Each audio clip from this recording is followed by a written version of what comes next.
With the total creeping down, should you bet on Missouri and possibly the over-under as well? Plus a big injury update for the Missouri Tigers. So let's talk about all this coming up right now on Locked On Mizzou.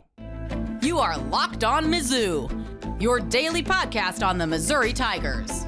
Part of the Locked On Podcast Network, your team every day.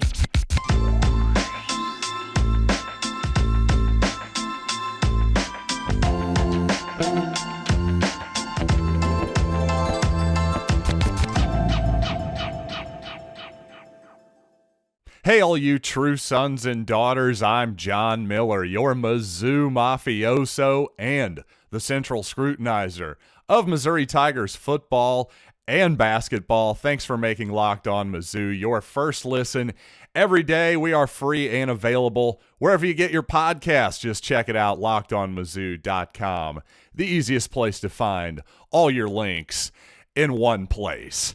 And I'll tell you, this Missouri-Auburn game, some interesting trends betting-wise to start the week. The total is creeping down. The line creeped down a good bit, about 1.5. In fact, the total has creeped down from 53 to 51.5 now. And it sure seems like the trend nationally here at the end of the week and even locally is to pick Missouri for the upset. You had Gerard Hamilton, the newest member over at Power Mizzou. He picked the Tigers to win. So he's not even a Mizzou guy necessarily, the new kid on the block, if you will. So no real reason to suspect that Gerard has any bias toward the Tigers. And also nationally over at The Athletic, just read Stuart Mandel's weekly picks against the spread, and he has picked Missouri to win outright. And I have to say that makes me nervous just as a Missouri fan for absolutely no reason other than I'm the superstitious native in me, I suppose. But I think there's some merit to this overall trend with TJ Finley out at quarterback for Auburn. Now with Zach Calzada, the former Texas A&M product, and now that he's officially out apparently for this game and potentially for the rest of the regular season, well, while I wasn't in love with any of those two options necessarily for the Auburn Tigers, you at least had options here because now it looks like it's all in on the Robbie Ashford experience, and I think there's going to be a lot of up and down moments there. I'm just not sure personally that Robbie Ashford running around like he's Kyler Murray or something the entire game is the recipe for success. But you know what? We shall see. That could end up being a take that did not age well, as people on YouTube like to point out. But to me, the question is, can Missouri score enough points in this ball game? Because I'm not particularly worried about the Auburn offense here, despite the fact that I certainly respect the Auburn running backs, without question. Tank Bigsby, among others, they've got some talent there, but the passing game, not so much. I think if Missouri can score 20-plus points in this ball game, they have a great chance to win. And once again, I really can't emphasize this enough. I think getting off to a fast start is absolutely paramount for Missouri tomorrow. Let's think about this. It's an 11 a.m. kickoff. Hey, Missouri fans, we're familiar with that, right? Last week. Well, let's be honest, a lot more of a sleepy atmosphere for that kickoff than your 6 p.m. style kickoffs. And also, as I've pointed out several times this week, the Auburn fan base is like a pipe that's ready to burst from way too much pressure. These people are ready to jump off the bandwagon, the Brian Harsin bandwagon already, and start figuring out who the next coach is. In fact, the guys over at the War Report, I encourage you to check out my appearance with them a couple nights ago on their YouTube channel. I'll link it to you in the description of this podcast. But all four of those guys were saying, hey, Auburn fans, let's pump the brakes a little bit. We don't have to find the next coach before we even fire the guy. So that just shows you where this Auburn fan base is right now. And people I know and people who are around the Auburn beat are quietly saying that, yes, Auburn fans, a lot of them hope that the Tigers, and I mean the Auburn Tigers, actually lose to the Missouri Tigers tomorrow just to expedite this process to get to the next coach. So again, a fast start, obviously, if Missouri gets some kind of big turnover play, something like that, that would be tremendous. But what I really want to see that's less obvious, I suppose, is a better plan from Eli Drinkwitz to start this game offensively. And what I'm starting to realize is there's almost two types of offensive coaches, the way they start off games. There's sort of the Andy Reid philosophy where you script the first maybe 10 or 12 plays of the game because of all the film study you've done all week, how you think the team's going to defend you, and also during practice, well, guess what? You've worked specifically several times on these 10 to 12 plays. So a lot of times you see the Chiefs come out hot and look pretty good. I'm not saying it works every single time, but that's Andy Reid's philosophy and the philosophy of many other coaches. On the other hand, it seems like there's what I will call the constraint play philosophy. And here's what I mean by that. There's a lot of coaches, like I believe Eli Drinkwitz is, that seemingly at the beginning of the game have something they want to specifically make you defend. And then from there, they're going to sort of open up the offense and everything else will be counters off of those constraint plays. In other words, back in the day, well, old man football, as Sheldon Richardson likes to call it, Herm Edwards, the former Kansas City Chiefs coach, I sure am bringing up the Chiefs a lot here lately, but his philosophy was 3 yards in a cloud of dust. Establish the run. Well, essentially, if you're just going to hand the ball off over and over again, you're establishing something. That is now a constraint play, especially if you're doing it successfully. Well, yes, the defense is going to have to adjust to that, and now, in theory, the play-action game opens a little bit more, etc. It seems like Eli Drinkwitz's favorite constraint play, of course, is the sideways wide receiver screen, the bubble screen, the now screen, whatever variation, tunnel screens, everything, and all of the above, I would suppose. To me, I would just like to see more of the former philosophy. I really would. I'm just more of a believer, especially because it gives your guys in practice something to rep and be really confident in at the start of the game. Because, listen, football, as much as I like to talk about stats and all that stuff, I definitely believe that in momentum to a certain extent, these are human beings with real-life emotions and all that stuff. Yes, I think it's hard to actually put that kind of stuff into a spreadsheet, but that doesn't mean that it's not real. So to me, if Missouri can get off to a good start just in general, offensively, obviously that's going to make for better football. But to me, it couldn't be more important tomorrow against Auburn. Oh, and you know what? Where did the time go? Gosh darn it, I have to admit I mismanaged my timing a little bit there in the first segment, but I promise I'll get to my Should You Bet on Missouri picks coming right up. But first, I want to tell you this episode is brought to you by Underdog Fantasy, the easiest place to spice up college football season. In my pick'em, for instance, this weekend, I like North Carolina quarterback Drake May to go higher than 254.5 passing yards against the Fighting Irish. But speaking of the Fighting Irish, I like their starter, Drew Pine, to go lower than 217.5 in terms of passing yards.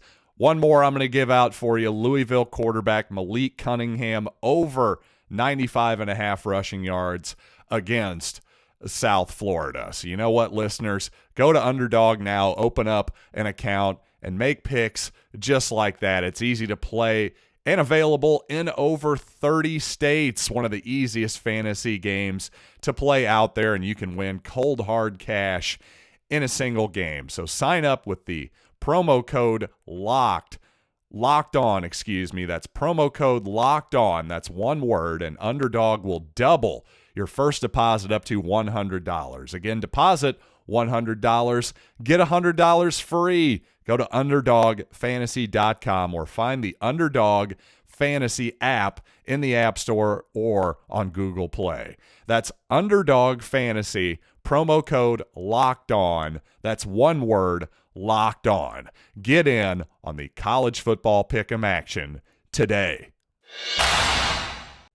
It appears Missouri's struggling offensive line is going to get a bit of a reprieve tomorrow in the form of starting left guard Xavier Delgado. He missed last week against Abilene Christian after getting banged up in Manhattan during the Kansas State game, but really just his absence to me was his absence on the injury report, I should say, this week was the most notable event, because otherwise, really, you had Nathaniel Pete as probable. Everybody who is out except for running back Elijah Young is not a big surprise. So just getting Delgado back hopefully will be a big boon for this offensive line. Unfortunately, Elijah Young, too bad.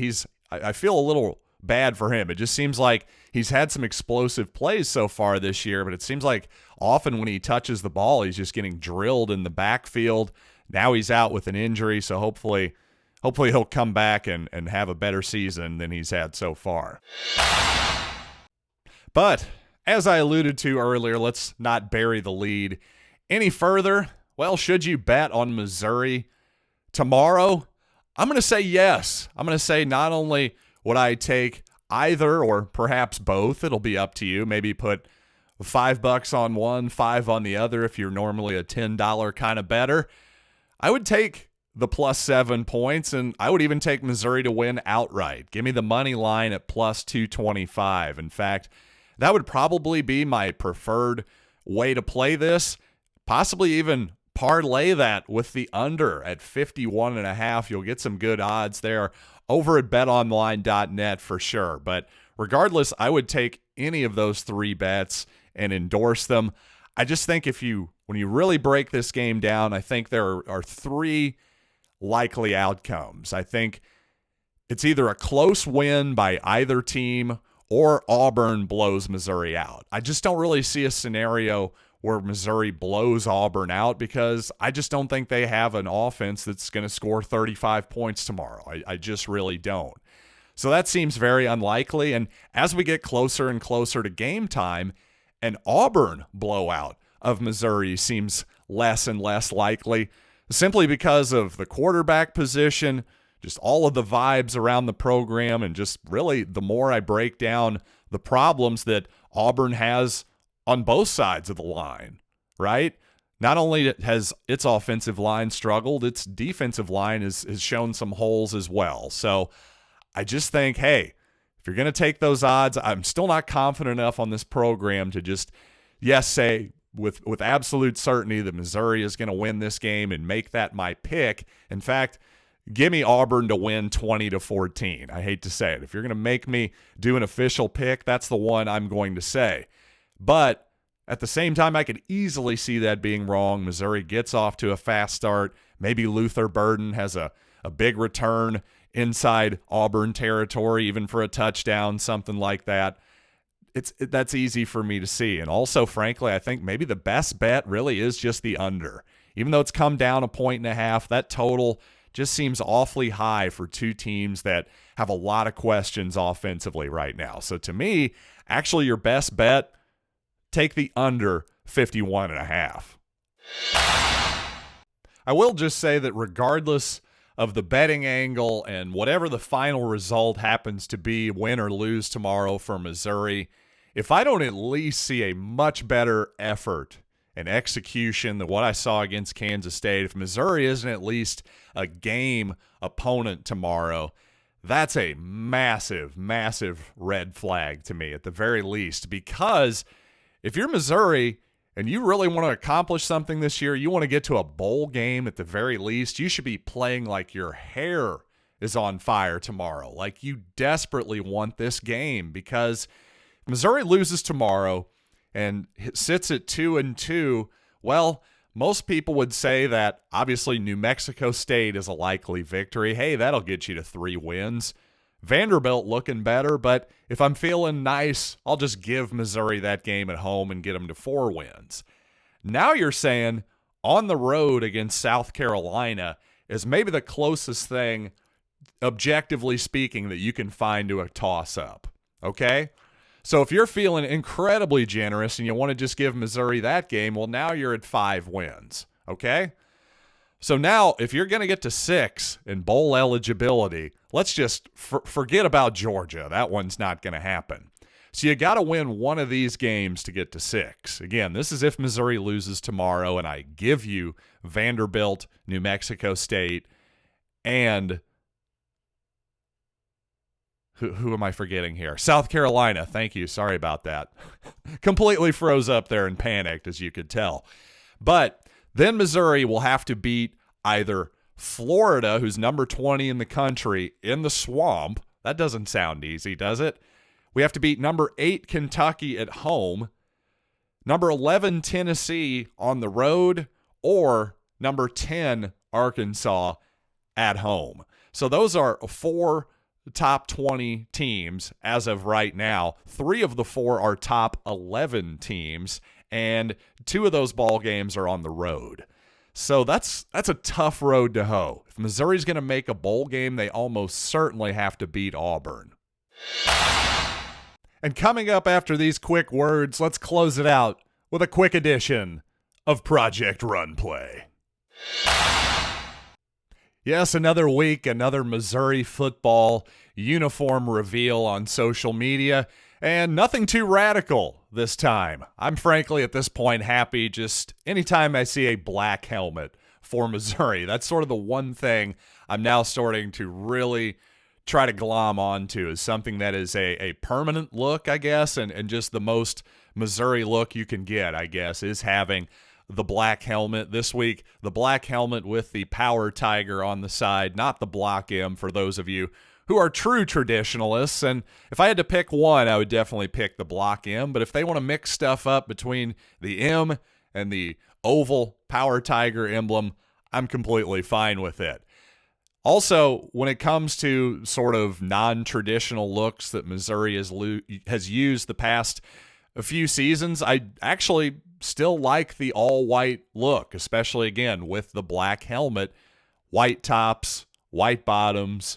I think it looks good. It still looks like Missouri to me. It doesn't bother me at all. If the young fellas like it, hey, I look it too. It's definitely a clean look, the old ice cream paint job, as the kids might say.